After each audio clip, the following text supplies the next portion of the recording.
반갑습니다. 네, 반갑습니다. 돼지의 일주일 습관 아세요? 돼지요? 돼지의 일주일 식사 예? 습관. 돼지? 돼지 아니에요? 돼지? 돼지, 픽. 돼지 돼지. DJ. 돼지, 돼지. 돼지가 DJ. 알 것 같아요. 먹고 자고 싸우고, 먹고 자고 싸우고, 먹고 자고 싸우고, 먹고 자고 싸우고. 네, 내가 이야기할게요. 월요일 날은 원래부터 먹고, 화요일 날은 화도 나도 먹고, 오, 수요일은 수도 없이 먹고, 오, 목요일은 목이 터져라 먹고, 금요일은 금세 먹고 또 먹고, 아이고, 토요일은 토하도록 먹고, 일요일 날은 일어났다가 또 먹고. 아이고. 네. 우리가 돼지를 성경에 보니까 돼지를 먹지 말라 했잖아요. 맞아요.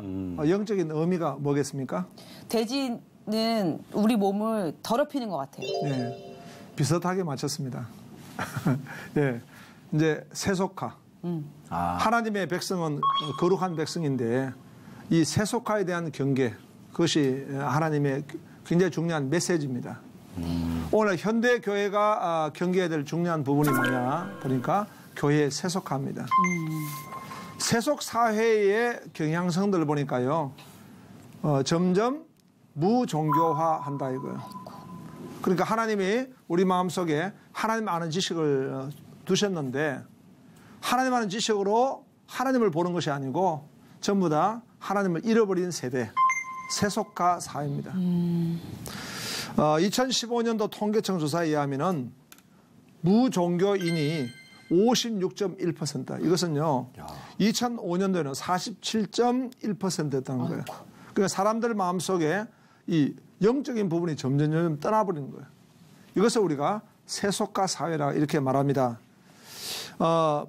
또 이제 이 시대는 뭐 현대 후기 사회, 포스트 모더니즘 시대라고 하기도 하고요.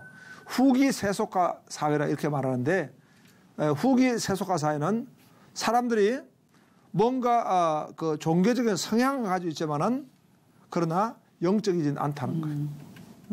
하나님을 만나거나 또 하나님을 기대하지 않고 그냥 성향만 가지고 있다는 거예요.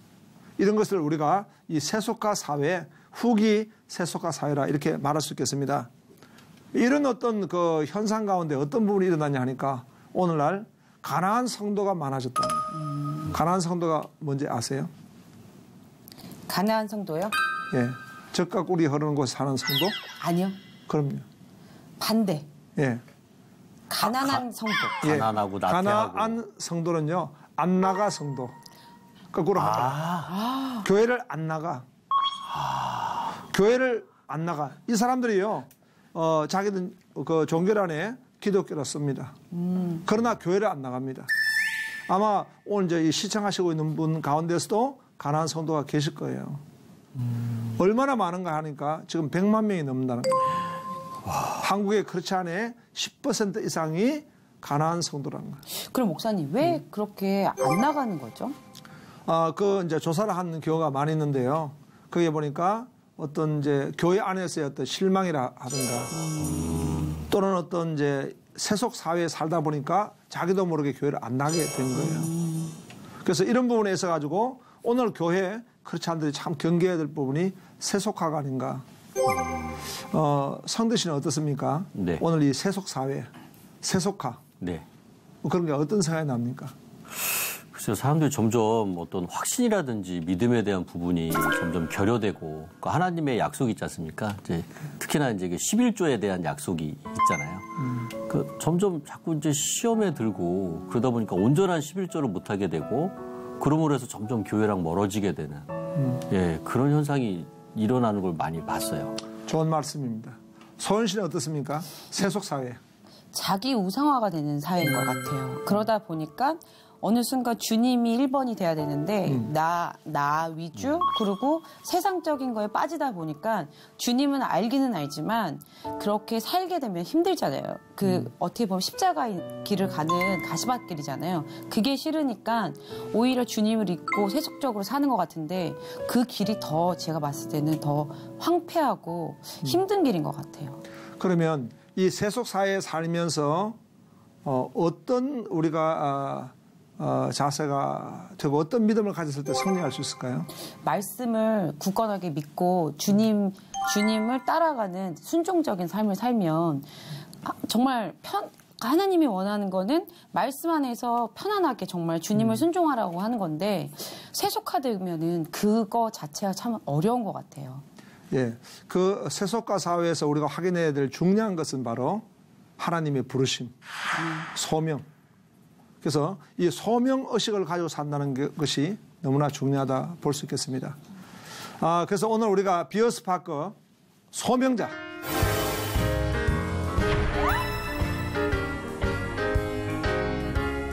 히스기야는요, 이름의 뜻이 여호와의 전능자, 여호와의 힘, 아멘. 이런 의미를 가지고 있습니다. 그는 이제 히스기야 하면은 종교 개혁을 했다는 거예요. 히스기야가 살고 있었던 그 시대도 얼마나 우상이 창궐했는지 모릅니다. 그 우상이 창궐한 때에 히스기야는 자기가 왕이 되자마자 단호하게 아주 그냥 과감하게 종교 개혁을 했습니다. 그래서 아마 이 히스기야 같이 종교 개혁을 그렇게 강력하게 단행한 왕은 없었을 것이다. 히스기야를 하나님이 얼마나 기뻐하셨던지요.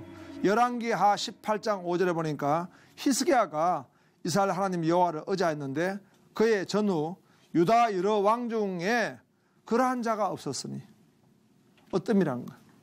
그럴 만큼 이 히스기야는 정말 하나님의 부르심 앞에 쓰임받았던 그런 귀한 왕입니다. 그는 이제 그 업적 가운데 보니까 아수르와의 전쟁에서 큰 승리를 하게 됐습니다. 우리가 고대 건동 국가에 보면은 큰 나라들이 있었습니다. 애굽이라든가 또 이제 이 아수르, 블레셋, 또 그리스, 로마 이런 이제 큰 나라가 있었는데요. 아수르는 이상하게 큰 나라로 이렇게 역사의 기록이 안 되는 거예요. 아수르도 그 바빌론이 있기 전에는 강력한 나라였는데 세계를 정복한 나라였는데 아수르가요 어떤 역사에서 그렇게 중요하게 취급되지 않습니다. 그 이유가 뭐냐니까 바로 이 히스기야 왕 때에 하나님이 아수르 백성, 아수르 군대를 갖다 진멸하셨습니다. 그 뒤로는 이 아수르가 역사의 무대에 사라지고 맙니다. 또 그런 한 케이스가 있는데 바로 애굽입니다. 애굽이란 나라가 그 건동지의 가장 패자였거든요. 강력한 나라였습니다. 그러나 홍해에서 그 홍해바다 갈라질 때에 그들이 수많은 군대가 그 속에서 수장당하고 난 뒤부터 애굽은 서서히 역사의 무대에 사라지고 맙니다. 역사의 주자는 하나님이신 것을 믿습니다. 아멘. 살리시는 분도 하나님이시고 또 피하시는 분도 하나님이시다라는 사실을 우리가 알 수 있는 것입니다. 히스기야는 우리가 왕이지만은 아마 열왕 가운데서 가장 기도를 많이 하는 기도의 사람으로 우리가 기억합니다. 기도의 왕이었다는 것입니다. 그래서 우리가 이 히스기야가 어떤 복을 받았을까? 히스기야가 받은 복을 한번 우리가 또 상고해 보기 원합니다. 그는 보니까 믿음의 어머니를 두었습니다. 예. 그 아버지는 우상을 많이 섬기는 악한 왕이었습니다. 그런데 그 아버지 밑에서 어떻게 히스기야 같은 그런 선한 왕이 났을까? 그건 바로 어머니의 영향이었습니다.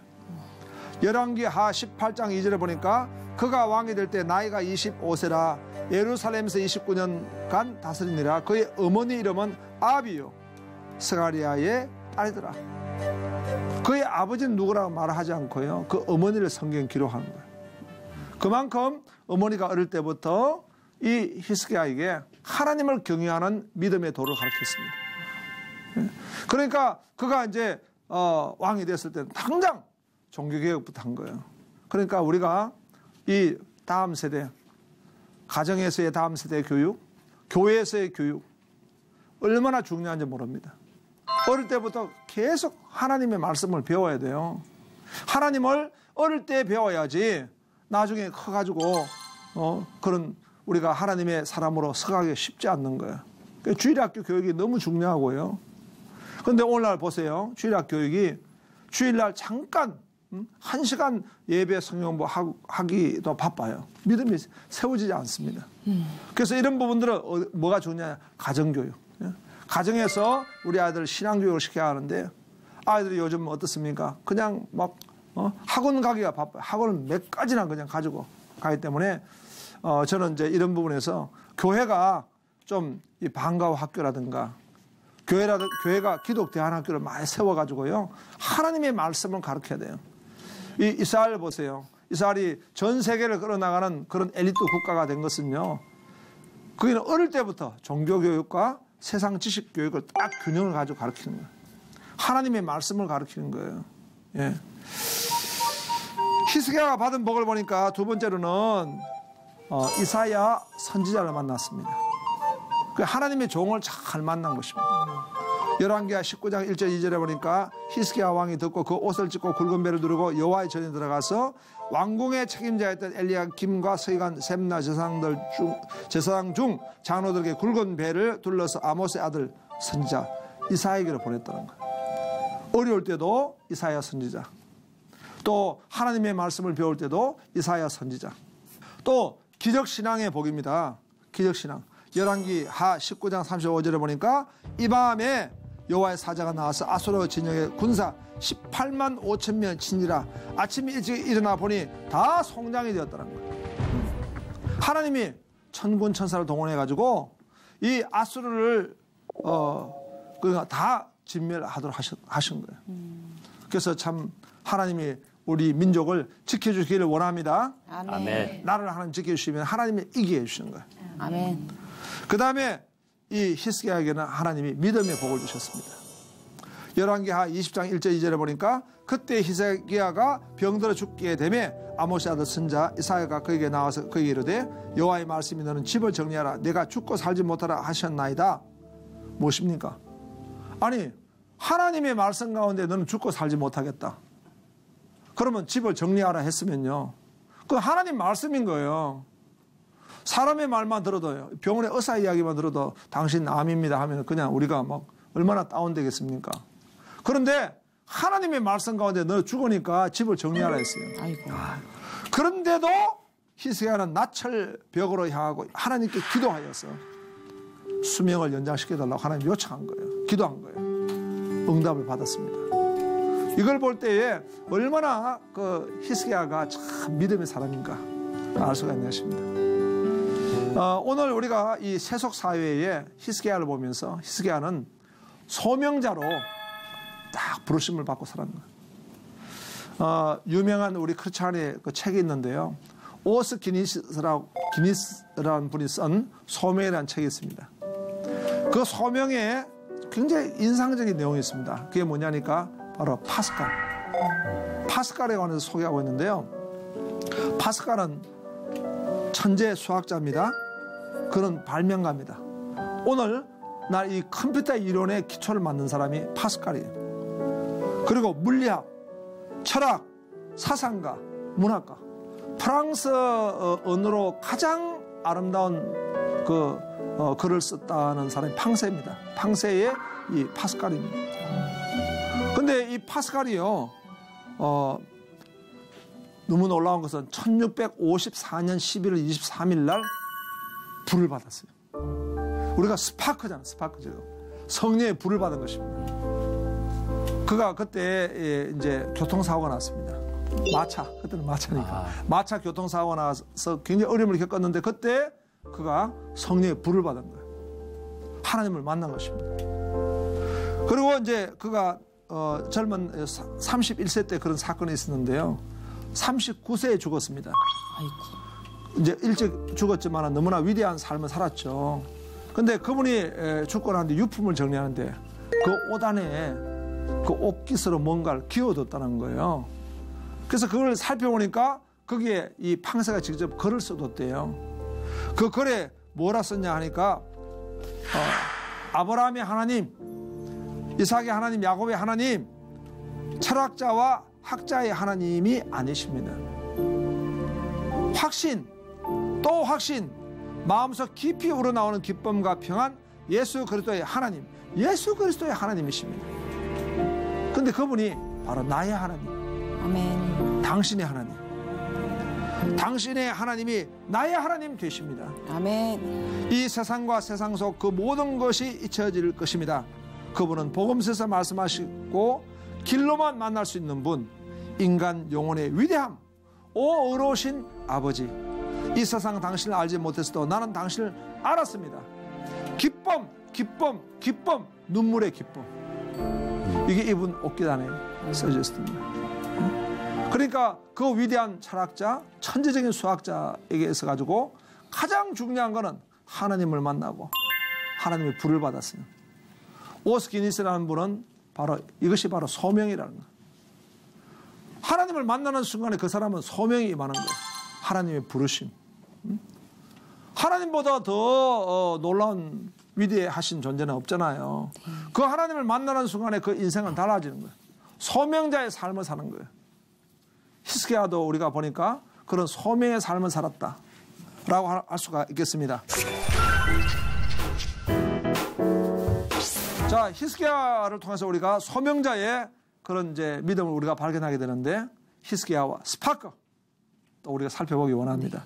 먼저 히스기야와 스크립처, 성경을 통해 가지고 히스기야는 어떻게 소명을 받았으며 하나님의 사람으로 쓰임 받았을까? 먼저 그는 말씀을 통해 가지고 개혁을 하게 된 것입니다. 열왕기하 18장 6절부터 7절까지 보니까 곧 그가 여호와께 연합하여 그에게서 떠나지 아니하고 여호와께서 모세에게 명령하신 계명을 지켰더라. 하나님 말씀을 지킨 거예요. 여호와께서 그와 함께 하심에 그가 어디로 가든지 형통하였더라. 아멘. 하나님의 말씀을 지키고 하나님 말씀 따라갈 때에 어디로 가든지 하나님이 형통하게 해주신 것입니다. 그 다음에 말씀을 통해 가지고 승리하게 해주셨어요. 열왕기하 19장 6절 7절에 보니까 이사야 그들에 대해 너희는 너희 주에게 이렇게 말하라. 여호와의 말씀이 너는 아수르 왕의 신보에 들은 바 나를 모욕하는 말 때문에 두려워하지 말라. 내가 한 영을 그의 속에 두어 그로 소문을 듣고 그의 본국으로 돌아가게 하고 또 그의 본 그에게 칼에 죽게 하리라. 하나님이 이기게 하신다. 아멘. 아멘. 우리는 하나님 말씀을 대할 때마다 이 말씀이 바로 승리인 줄로 믿습니다. 아멘. 축복인 줄로 믿습니다. 아멘. 그래서 우리가 그 말씀을 늘 대할 때마다 이 속에 승리의 비결이 있구나. 마귀를 이기고 세상을 이기고 나를 이기고. 말씀을 통해 가지고 응답이 있습니다. 열왕기하 20장 9절에 보니까 이사야가 이르되 여호와께서 하신 말씀을 응하게 하실 일에 대하여 여호와께로부터 왕에게 한 징표가 이 말이다. 아멘. 해의 그림자가 10도를 나아갈 것이니 나이까 혹 10도를 물러갈 것이니까 하니, 히스기야가 죽고 살지 못한다는 그 병에 걸려도 하나님 앞에 기도하니까 하나님이 응답을 해주시는데요. 말씀을 통해 응답을 해주시고, 그러니까 우리가 하나님 말씀을 늘 대할 때마다 그 속에 응답이 있다 믿고 말씀을 대해야 하는 것입니다. 아멘. 자, 히스기야의 프레이어, 기도는 살펴보니까 그는 어떤 기도를 했느냐? 편지 기도. 열왕기하 19장 14, 15절에 히스기야가 사자 손에 편지를 받아보고 여호와의 성전에 올라가서 히스기야가 그 편지를 여호와 앞에 펴놓고 그 앞에서 히스기야가 기도하여 이르되 했습니다. 그는 하나님 앞에 얼마나 간절한 마음을 드렸으면 편지로 기도를 드렸겠습니까? 또 응답 기도입니다. 열왕기하 19장 20절에 보니까 아모스의 아들 이사야가 히스기야에게 보내 이르되 이스라엘 하나님 여호와의 말씀이 내가 아수르 왕 사느렙 때문에 내게 기도하는 것을 내가 들었노라. 하나님이 그 기도를 들으시고 하나님이 그 소원을 응답해 주신 줄로 믿습니다. 아멘. 아멘. 응답의 하나님이시니까. 예. 또 그가 정말 죽을 병에 걸렸을 때 면벽 기도, 벽을 대하고 일사가고 기도를 했어요. 열왕기하 20장 1절 2절에 보니까 그때 히스기야가 병들어 죽게 되며 아모스의 아들 선자 이사야가 그에게 나와서 그에게 이르되 여호와의 말씀이 너희 집을 정리하라. 내가 죽고 살지 못하라 하셨나이다. 히스기야가 나철 벽으로 향하고 여호와께 기도하여 이르되 라고 말씀했습니다. 그 벽을 향해서 하나님 앞에 간절히 기도하는 이런 히스기야의 모습을 볼 수가 있습니다. 자, 우리가 히스기야의 삶을 보면요, 히스기야의 삶은 한마디로 형통의 삶인 거예요. 하나님이 잘 되게 하신 거예요. 열왕기하 18장 7절에 보니까 여호와께서 그와 함께 하심에 그가 어디로 가든지 형통하였더라. 제가 아수르 왕을 배반하고 섬기지 아니하였고, 저는 이제 교회를 개척해가지고 섬기면서요, 처음에 30평 작은 교회, 그 다음에 2년 있다가 지하 87평 교회, 또 지상 백평교를 옮겨가면서요. 그런 믿음을 주시더라고요. 어디로 가든지 부흥한다. 아멘. 화성에 와가지고 천막교를 친 거예요. 천막교. 근데 천막교를 치면서도 이 하나님 말씀 믿었습니다. 어디로 가든지 형통하라. 아멘. 아멘. 근데 천막교를 치는데 천막교에 사람이 오는 거예요. 어떻게 오냐 보니까 이거 뭐하냐 하고 나더라고. 교회네. 그러고 이제 그때부터 우리 교회 신앙생활 하는 분들이 있어요. 그 당시에 천막 무허가 건물은요 다 그 지역에서 벌금 맞습니다. 근데 물론 이제 우리가 교회를 건축하기 전에 그 땅에 이제 건축 뭐 용으로 조금 이렇게 허락을 받아가지고 천막을 쳤지만은 그러나 천막교회도 사람이 오더라고. 그러니까 하나님이 하시면요 어디로 가든지 형통하게 하실 줄로 믿습니다. 아멘. 그다음 성리의 삶입니다. 열왕기하 19장 3, 4절에 보니까 내가 나와 나의 종 다윗을 위하여 이 성을 보호하여 구원하리라 하셨나이다. 하나님이 다윗을 사랑하시기 때문에 그 다윗을 위하여 이 성을 보호하시겠다 하는 말씀같이 성리하게 하셨습니다. 그런데 이제 우리가 참 그 아쉬운 거 2% 부족. 이 히스기야 같은 위대한 왕도요 말년에 경솔한 삶을 살았습니다. 열왕기하 20장 13절에 보니까 히스기야가요 병에서 이제 치유가 됐잖아요. 그러니까 이제 그 다른 나라의 사자가 와가지고 이제 인사하고 그러니까 자랑하고 싶은 마음, 자랑하고 싶은 마음이 일어나가지고 히스기야가 사자들의 말을 듣고 자기 보물고의 금원과 향품과 보배론 기름과 그의 군기고와 창고의 모든 것을 다 사자들에게 보였는데 왕궁과 그의 나라 안에 있는 모든 것 중에서 히스기야가 그에게 보이지 아니한 것이 하나도 없었더라. 근데 그 바벨론의 사자가 그걸 보면서 반드시 이 나라를 정복해야 되겠다. 마음에 그 악한 마음을 품는 거예요. 그것 때문에 나중에 이 남유다가 바벨론의 침공을 받습니다. 그러니까 우리가 이제 이 히스기야가 얼마나 기도했으며 얼마나 귀한 믿음을 가졌으며 얼마나 축복을 받았습니까? 병도 치료받았죠. 하나님 나라도 부강하게 해주셨죠. 그런데 마지막에 뭐 해야 됩니까? 하나님께 영광을 돌려야 됩니다. 아멘. 여러분 우리가 응답받았으면 하나님께 영광 돌려야 돼요. 우리가 하나님의 축복을 받았으면 영광을 하나님께 돌려야 되는데요. 그것을 내가 마치 한같이 자랑해야 됩니다. 그러니까 나중에 히스기야는 신실한 왕이기 때문에 그 당대는 하나님이 심판하지 않으셨지만 후대는요. 하나님의 심판이 임해가지고 정말 비참하게 나라가 망하게 되는 것입니다. 그래서 우리가 내 신앙은요. 시작도 중요하지 마무리가 중요한 거예요. 마무리를 오직 하나님께 영광을. 아멘. 오늘 우리 히스기야에 대해서 같이 나눴습니다. 우리 성대 씨 한번 적용해 봅시다. 오늘 말씀 통해 가지고 어떤 은혜 받았습니까? 나의 사명보다는 하나님의 소명을 앞서가고 그리고 그런 소명과 사명을 다 이행한 후에 진짜 모든 영광을 하나님께 돌려서 그래서 개인적으로 저는 그런 기도를 하고 있거든요. 꼭 올해 안에나 내년 초에는 나무주연상을 받게 해주셔서 아멘. 꼭 하나님께 영광을 돌릴 수 있게 해주셔서 이렇게 아멘. 기도하고 있습니다. 예. 예. 그래서 주연상 시상할 때에 하나님께 영광 그 표현할 거죠. 그럼요. 예. 예. 살아계신 하나님 감사합니다. 예. 그 BY라고 하는 그 청년도 예. 요한복음 1장을 딱 그냥 뭐 이렇게 시상받는 자리에서 감성하더라고요. 네. 멋있잖아요. 네, 멋있습니다. 예. 예. 우리 소연 씨 어떻습니까? 저는 히스기야 이 말씀을 들으면서 이 세속적인 이 세상에서 소명을 가지고 산다는 건 정말 어려운 일인 것 같아요. 그 어떤 집사님의 이야기를 들었는데 왜 다들 남들은 힘든 고난 속에서 주님 제발 빨리 이 고난을 벗어나게 해주세요 이렇게 기도하는데 그 집사님은 제가 만약 이 고난에서 깨달음이 없고 또 나아지지 않을 거면 계속 내가 알 때까지 주님 그냥 이 고난을 제가 잘 이겨나갈 수 있게 해주셔서 이렇게 기도한다고 하더라고요. 이렇게 기도하기는 어려운 것 같아요. 그만큼 소명을 가지고 간다는 건 주님께서 그 고난 속에서 주시는 목적, 그 목적을 가지고 살아가야 되겠다. 정말 저도 히스기야 왕처럼 마지막에는 경솔한 삶이 아니라 끝까지 형통하게 주님 안에서 형통하면서 정말 주님이 주시는 목적이 무엇인지 찾아가는 그런 자매가 되도록 하겠습니다. 아멘. 네. 오늘 우리 성대 씨와 소연 씨 제가 보니까 다 이게 붉은 색깔에 빨간 옷을 입었는데요. 이 스파크, 성령의 불씨, 바로 우리 파스칼이 그 스파크, 불 했듯이 우리가 불꽃 같은 삶으로 하나님께 영광 돌렸으면 좋겠습니다. 아멘. 오늘 이 자리에 계신 여러분 모두가 하나님께 영광 돌리는 소명자의 삶 되시기를 축복합니다. 감사합니다. 예, 다음 시간에 뵙겠습니다.